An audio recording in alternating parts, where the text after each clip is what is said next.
না, দুপুরে খাওয়া দাওয়া করে আসলাম, একটা বিড়ি খাবো, দোকানও বন্ধ, কেউ তো আসতেছে না।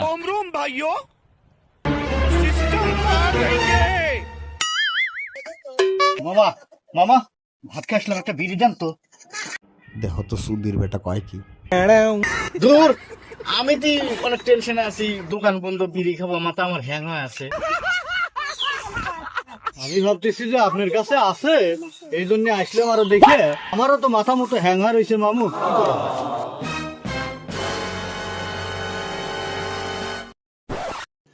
रुको जरा सबर करो। नहीं नहीं नहीं सारुण के यहाँ कुछ तो गड़बड़ है, जरूर कोई ना। लेकिन ये साला कर क्या रहा है यहाँ पे। सिस्टम पार देंगे। কি রে, আমার বিড়িলে মাথা মতো হ্যাং হয়ে রয়েছে, তুই একলা একলা বিড়ি খাচ্ছ? কি রে, বিড়ির যদি আমার মাথা কাছে হ্যাং হয়ে আছে, তুই কেমন করে একা একা বিড়ি খাচ্ছ? Oh my God.